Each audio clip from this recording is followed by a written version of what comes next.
Hey guys, Locha Brooks here. Guys, super excited to be coming back to you with one of our EDUpreneur series here with Miss Long. Miss Donna Long is joining us. She's an educator as well as an entrepreneur. So today we're just going to have a discussion just talking about how you can balance being an educator and an entrepreneur. How are you today, Miss Donna? I am great. Thank you for asking. Okay. So the only way that I could balance is just making boundaries. Like if you I worked from 8 to 4, exactly at 4, that's when I stopped working. I felt like that was the only way that I could balance being an entrepreneur and being a teacher, which is putting in that balance and placing boundaries. So as soon as I got off of work, I went home and I worked on my business instead. Okay. And I think a lot of educators maybe struggle with that balance part. Oftentimes, I know when I was in the classroom, especially in the first couple years, I wanted to take work home all the time. I was grading everything, like literally grading everything. And then it came to a point, it was like, hey, listen, your students, you can still assess your students effectively, all right? But you can't be bringing work home every single day, especially if you're going to explore opportunities outside of the classroom. You have to find that appropriate balance. So what is your current position as far as being a teacher? What do you teach? What is your content area? I currently teach 6th grade math at an all-girls school. Okay. And then what type of, I know you want to speak about how we actually met. It's like how we actually met, where we were when we met. Okay, so I actually met Lucia at a conference in Atlanta. And the conference was about financial literacy, trucking, event space leasing. And I just went because I wanted to explore being an entrepreneur. Because, the pandemic just made me feel like, realize how short life is and how valuable your time is. And as far as the pay for being a teacher, it's just not enough. So you got to have multiple streams. Yes, it's all about having multiple streams of income. So, yeah. And so to that, when we met, I know, I always promote my business. I'm always promoting First Class Educator. It's my love, my passion. And so when I met Ms. Long, we were in line at a photo booth. And, I was asking her, so who did you come here to see as far as speaker wise, or what industry are you interested in? And she was saying, just looking at different options. I came really to hear everybody speak. And so I was like, me too, actually. But I'm an educator and I have my own educational consulting firm. And then she told me that she was a teacher. So, right then, I always feel like things are divinely aligned. For us to even have an interaction and a conversation for it to lead to us to knowing that we're both educators, but we're still seeking opportunities in entrepreneurship, because you got to have those multiple streams. Being an educator, it's almost like a glass ceiling. We talk about it all the time. It's only so much that you can make as a classroom teacher. You can move into other spaces, such as being a principal, moving up the ladder to superintendent, but at the end of the day, it's still almost like a cap. And so I know a lot of educators, edupreneurs out there are wondering, how can they find balance between being an educator and being an entrepreneur? And it's possible. It's possible. So what other things have you explored outside of the classroom as far as entrepreneurship? Is there anything in particular that you've been looking at or that you're getting into? So as soon as summer started, I got to work. So the reason why I went to the conference was because I was interested in the trucking industry. So after that conference, I came back. I bought a truck last week. I bought a trailer yesterday. So I'm just super excited. Okay. So you just got busy straight to it. Yes. I looked at summer. It was my 2 months to just get everything in line before I went back into the classroom.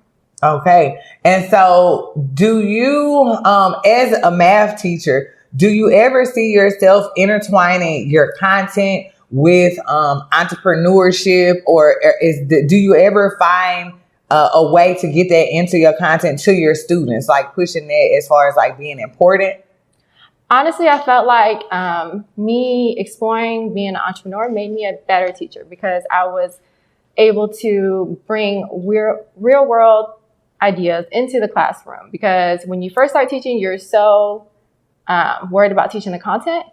And, being an entrepreneur, I was able to bring that into the classroom and bring what students were interested in. Like, I'm at an all-girls school, so what I did was I made selling eyelashes like a business. So just bringing that in and bringing in what catches their interest, it helped me a lot as far as connecting with the students. Okay. I mean, always looking for those real world connections as an educator. And so, like you said, your audience, your students, your babies, all girls love, obviously, beauty. Yes. Right? Math teachers. So you're teaching them how to multiply their income. Yes. Teaching them merchandising. All of those type of things go into, being an entrepreneur when you're looking at that side of things. So that's pretty awesome. Yeah, just making that connection, because it's funny. Like, a lot of kids now, they want to be YouTubers. And I'm like, well, think about it. What else do you think they do? Well, they sell product and they create content. I'm like, it all relates. Everything with math, being an entrepreneur, it all comes together and relates to each other. Okay. So that's pretty cool. I really, I appreciate the fact that you can speak to that and be honest and transparent about what you actually do in your classroom, because I think some educators feel that it has to be separate. That you put on one hat and you take it off and you put on the next one. Actually, you can marry the two. You can merge the two. In my classroom, my students always knew, Miss Brooks, I know, she has real estate. I always tell my students when I'm about to purchase a new property, I tell them the importance of having multiple streams, especially passive income. Like, your money has to make money when you're not there with it, right? And it has to be working when you're not working, when you want to take a break, but you still generating money. And so I would tell them about real estate opportunities and just different things that they could be doing as far as an entrepreneur while, they're still pursuing getting a college degree. Yeah. Okay. Yes. I always love pushing secondary education as well as entrepreneurship. So just giving them a holistic view of what it is like to really be an adult or productive citizen and having multiple streams. Most importantly for educators, I think, we have to come to terms with you can be successful at both. Like, yes, for sure. You don't have to choose one over the other, So I love hearing when students say, oh, I want to be a hairstylist. Or I'm like, okay, I love it. You're an entrepreneur. I love it. You already have it in you. So I'm always pushing it. So yes, I do push college, but I also push, like, you have to just do what you love. You have to do what you love. And you can always be successful, whether if you choose a route that requires education or you choose a route that leads you to entrepreneurship, and you can do both because they see that I do both. See, and I think even you speaking to us and this message getting out to students that you don't have to, feel like you're not being successful if you are pursuing something that does not require a college degree. Getting into real estate does not require a college degree. Getting into HVAC does not require a college degree. Although, trust me, I will be the first person to tell you, I love going to school. I love going to school. I just think that, just showing our students multiple ways being successful in life, that's inspiring to them. So even when they see us pursuing things outside of the classroom, I love being a teacher. I love teaching. And I love for my students to know that, again, you can be successful in doing more things, more than one thing. And for me, stepping out and following my passion of being an entrepreneur is not just rooted in wanting more money, right? Mine is rooted in my passion. I love teaching and I love teaching teachers. So for me, stepping outside of the classroom, even though I have the real estate, right? I have the educational consulting firm, and I'm able to be more effective and expand my reach by talking to other educators who want to build successful relationships with students. And a part of that is being relatable. You found that your students enjoy, beauty and talking about beauty. So you relate that to math as it applies in the real world. You have to be able, they don't teach you all of this in college, right? They sure don't. They don't teach you that. And I think being a teacher and moving into entrepreneurship, I think it roots in just our love for learning, because the learning doesn't stop. You keep learning. So if you want to go into the trucking business, you're going to have to learn from the people that are in it. So it just doesn't stop at college. It's just teaching students to find a love for learning. A love for learning. What is that word? It's like a word. It is. It's a word for when you just a lover of learning, right? And I just, like you said, you can't just hop in the truck. No. Like you have to know the ins and outs of it. You do. So that is, in a sense, even though you might not go to a traditional school to get the knowledge and education, the conference that we were at, we went and we got knowledge and information. A wonderful conference. The Formula Conference hosted by the Circle of CEOs. That was awesome. The information there, it's like, as educators, we've sat through traditional professional developments, right? But I know for me, that was a total experience. It was. And it was just the community and being around people that love to help each other, want to push each other, because honestly, we rise by lifting others. And that's the only way to be successful. So it's just being in that environment was amazing. Yes.